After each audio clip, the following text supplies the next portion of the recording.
Assalamualaikum warahmatullahi wabarakatuh. Kembali lagi bersama saya Sugianto Mangoda. Hari ini saya akan berbincang tentang peran dan kiprah Pemuda Muhammadiyah Maluku Utara.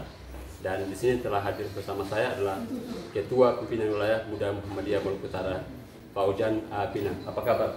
Alhamdulillah baik. Baik. Pak Ujan, mungkin di luar sana banyak yang bertanya-tanya tentang peran-peran Pemuda Muhammadiyah di Maluku Utara di masa kepemimpinan selama ini. Ya, terima kasih.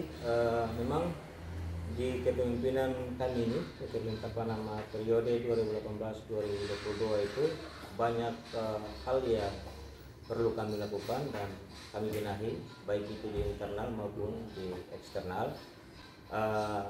Salah satunya misalnya di internal itu ya kegiatan Baitul Arkam yang alhamdulillah baru saja kami laksanakan.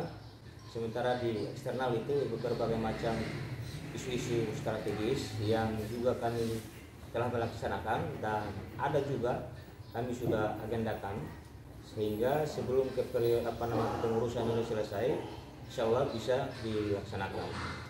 Nah, ada beberapa program internal yang sudah kami laksanakan itu, diantaranya misalnya pengajian secara rutin dan juga gerakan Al-Maun, Baitul Arkam Madya yang sudah kami laksanakan. Ada juga beberapa kegiatan-kegiatan diskusi-diskusi di internal kita. Sementara untuk di eksternal misalnya program-program sosial juga tetap kami laksanakan dan itu sudah dilaksanakan beberapa bulan kemarin. Nah, salah satunya misalnya program yang ada kaitannya dengan masyarakat, yaitu pertanian misalnya.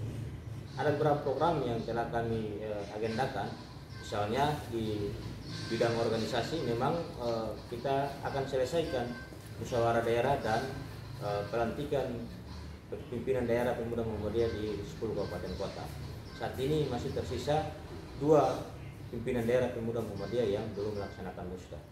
Itu PD apa saja Pak? Kabupaten Halmahera Barat dan Kabupaten Halmahera Tengah. Nah, itu dalam waktu dekat kami akan melaksanakan musyawarah daerah. Nah, untuk program lainnya misalnya di bidang dakwah, ya kami juga punya agenda karena tujuan utama kami ya dakwah itu tetap kami laksanakan, yang untuk melakukan syiar Islam khususnya ke Muhammadiyahan di pelosok bumi Maluku Utara. Nah, yang berikut juga program-program lain misalnya di bidang ekonomi dan wirausaha.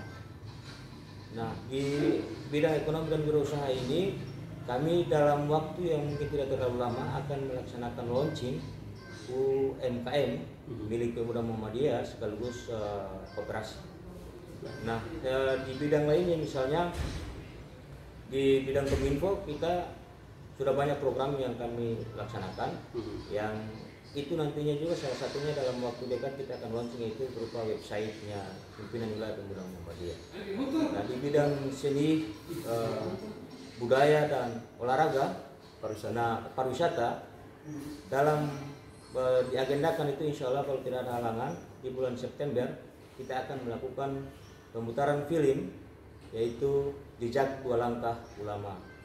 Nah, itu Pak Ketua, mungkin terkait film Jejak Langkah 2 Ulama itu yang mungkin menarik dan mungkin publik perlu tahu, karena itu film yang sangat penting yang harus diketahui pertama oleh kaum milenial saat ini.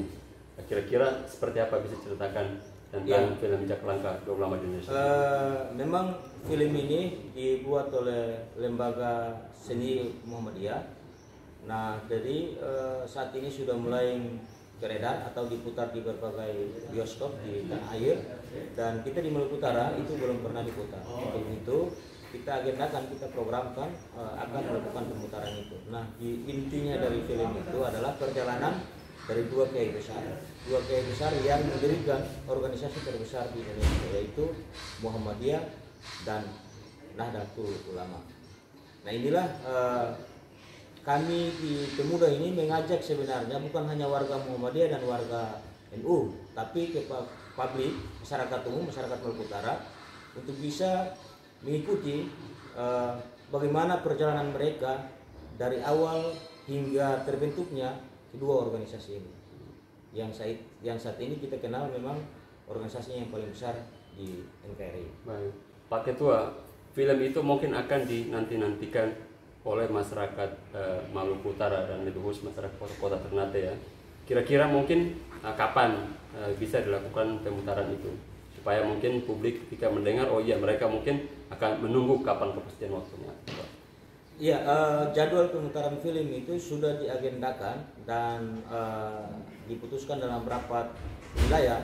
Itu direncanakan di bulan September. Dan itu jadwal itu sudah ditetapkan oleh pengelola film tersebut. Kami sudah berkoordinasi dan sudah siap. Insya Allah sehari dua itu, karena ini sistemnya tiket, harus semua penonton itu harus membeli tiket, maka sehari dua kita akan distribusi tiket atau membuka loket-loket tiket, sehingga bagi masyarakat yang menginginkan atau ingin menonton film tersebut bisa memperoleh tiket. Baik. Nah, kaitannya dengan tempat, hari dan jam itu kita memang bagi di beberapa sesi. Misalnya satu hari itu bisa kita lakukan 2 hingga 3 kali pemutaran di tempat yang berbeda, dan seterusnya di hari berikut juga sama. Nah, memang tergantung jumlah tiket yang terjual itu.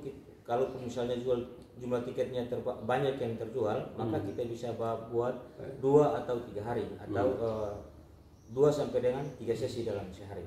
Kira-kira target tiket berapa yang akan dijual, Pak Ketua?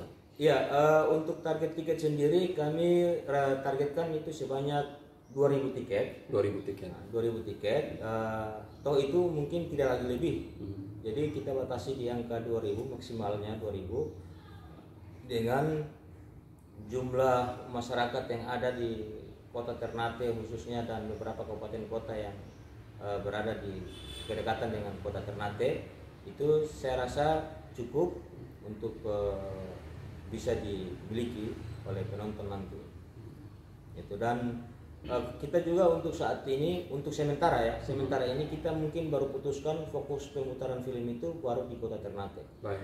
Tidak menuntut kemungkinan kita akan membuka kesempatan buat pimpinan daerah pemuda Muhammadiyah di beberapa kabupaten kota yang terdekat. Artinya bahwa bisa mengakses transportasi dengan cepat, mudah dan gampang. Yang terpenting adalah kesiapan penyelenggara pemutaran film itu, dalam hal ini pimpinan daerah pemuda Muhammadiyah di kabupaten setempat. Pak Ketua, mungkin saya sedikit lebih fokus lagi. Banyak orang kan belum mengenal ini kedua tokoh. Kira-kira Kiai Haji Ahmad Dahlan itu siapa dan pendiri NU itu siapa? Mungkin orang akan bingung. Kira-kira mungkin bisa diceritakan sedikit. Memang dalam tokoh itu, jejak langkah dua ulama itu adalah 2 tokoh organisasi terbesar. Mereka itu adalah pendiri organisasi. Salah satunya adalah Kiai Haji Ahmad Dahlan. Nah, Ahmad Dahlan ini sebagaimana publik mengetahui bahwa beliau adalah salah satu tokoh yang mendirikan organisasi Muhammadiyah. Nah, beliau pun juga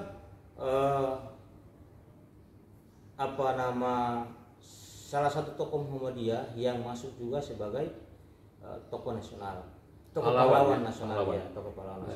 Nah, itu Pak Ketua, orang mungkin tidak mengenal ternyata beliau adalah seorang pahlawan juga. Iya, memang saat ini untuk kalau ormas, kader-kader ormas yang memiliki tokoh pahlawan nasional terbanyak itu bisa dibilang Muhammadiyah juga punya banyak kader yang dianugerahi sebagai tokoh pahlawan nasional. Nah, untuk kaitannya dengan film tersebut, di dalamnya ada Kiai Haji Hashim Asy'ari.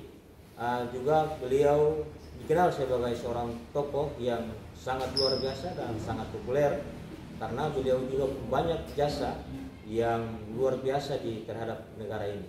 Banyak kader-kader NU yang kemudian sampai saat ini mengikuti jejak dan langkah-langkah beliau.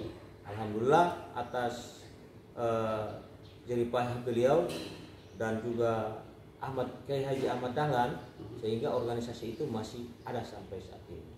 dan ini luar biasa. Ya, Pak Ketua, film ini sangat penting.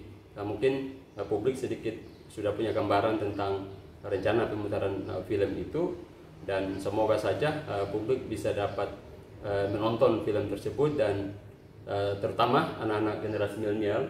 Ya, kita berharap agar mereka tidak ketinggalan dengan film itu, Pak Ketua. Tadi pertama soal program agenda-agenda pemuda Muhammadiyah, rencana pemutaran film, kemudian agenda-agenda ke depan mungkin dalam waktu selain pemutaran film, Pak Ketua.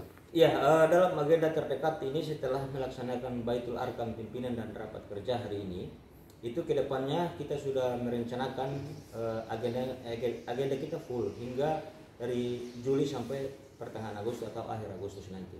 Nah, agenda-agenda itu diantaranya adalah dalam waktu dekat ini kita akan melaksanakan musyawarah daerah pimpinan daerah pemuda Muhammadiyah Kabupaten Halmahera Barat yang diagendakan rencananya tanggal 10 Juli nanti, insya Allah kalau tidak ada halangan. Setelah itu mungkin kita akan lanjutkan dengan persiapan pembagian atau penyaluran hewan kurban di Idul Adha nanti. Insya Allah kalau tidak ada halangan, kami dari uang kas organisasi, iuran-iuran para kader akan kami gunakan untuk salurkan hewan kurban. Nah, setelah Idul Adha nanti, pasca Idul Adha maksudnya, kita akan menindaklanjuti juga program-program yang lain yang sudah direncanakan, yaitu pelantikan pimpinan daerah pemuda Muhammadiyah Kota Ternate, pelantikan pimpinan daerah pemuda Muhammadiyah Kabupaten Pulau Morotai, dan pelantikan pimpinan daerah Kabupaten Halmahera Barat dan Halmahera Tengah. Itu kami akan laksanakan di akhir bulan Juli nanti. Nah, untuk memasuki bulan Agustus ada beberapa agenda penting yang itu dilaksanakan oleh pimpinan wilayah pemuda Muhammadiyah maupun pimpinan daerah pemuda Muhammadiyah. Nah, diantaranya juga adalah melaksanakan diklat sarkokam untuk wilayah dan diklat sarkokam untuk pimpinan daerah pemuda Muhammadiyah Kabupaten Pulau Morotai dan Kabupaten Halmahera Utara. Nah, setelah dari diklat sar ada satu kegiatan yang nantinya kita tutup di bulan Agustus, yaitu kegiatan nasional. Insya Allah bisa dipusatkan di Provinsi Maluku Utara, tepatnya di Pulau Morotai, yaitu upacara hari ulang tahun Republik Indonesia, mana kita ketahui tanggal 17 Agustus nanti. Nah, ini pemuda Muhammadiyah merupakan momentum tersebut itu sudah diprogramkan secara nasional, atau ini adalah merupakan bagian dari program pimpinan pusat pemuda Muhammadiyah. Nah, ini dilaksanakannya di Kabupaten Pulau Morotai, dipusatkan di Kabupaten Pulau Morotai. Nah, kenapa Pulau Morotai? Karena Pulau Morotai itu adalah salah satu daerah terluar yang berada di NKRI ini. Baik. Sehingga teman-teman di pimpinan pusat itu memutuskan bahwa 17 Agustus tahun 2021 upacara detik-detik proklamasi itu akan dipusatkan di Kabupaten Pulau Morotai untuk pemuda Muhammadiyah. Wow. Gitu.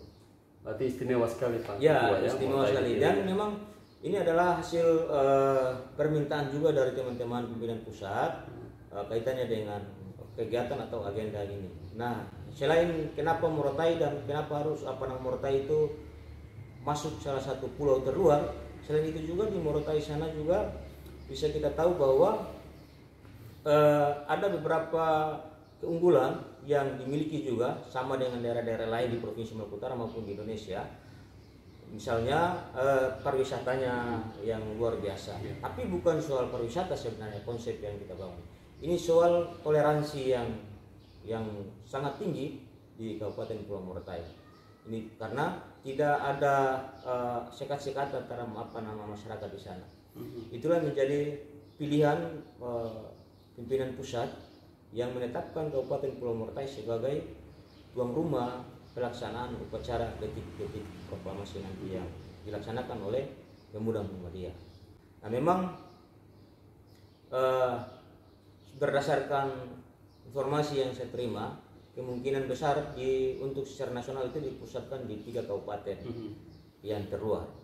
Ya, salah satunya adalah difokuskan utama di Kabupaten Pulau Morotai, yang kedua di Natuna, dan yang ketiga di Pulau Sabang atau Kabupaten Sabang. Nah, tapi untuk dua daerah tersebut teknisnya seperti apa saya belum cover informasi secara detail, tapi untuk Kabupaten Purwokertai saya sudah dapat konfirmasi, saya sudah dapat koordinasi juga dengan teman-teman di pimpinan pusat Pemuda Muhammadiyah. Baik, wah luar biasa Pak Ketua, cukup banyak program-program agenda-agenda Pemuda Muhammadiyah Maluku Utara. Lumayan sih, lumayan banyak ketika kalau kita merinci di beberapa program juga, sebenarnya masih ada juga di beberapa program.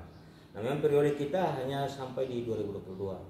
Nah, tapi kami yakin di sebelum periode kami berakhir itu semua program yang kami sudah susun di rapat kerja yang sebelumnya itu bisa terrealisasi. Baik. Minimal 2-3 program itu dapat terrealisasi oleh setiap bidang. Baik, luar biasa Pak Ketua. Publik akan dapat mengetahui bahwa ternyata kontribusi Pemuda Muhammadiyah terhadap masyarakat Maluku Utara itu luar biasa. Ini tidak main-main, dan kiprahnya ini memang terus berkembang, terus maju. Nah, Muhammadiyah dikenal dengan Islam berkemajuan, Islam yang mencerahkan, dan tentu Pemuda Muhammadiyah menjadi pelopor di situ. Ya, betul sekali. Memang misi yang diembankan kita di Pemuda Muhammadiyah salah satunya itu.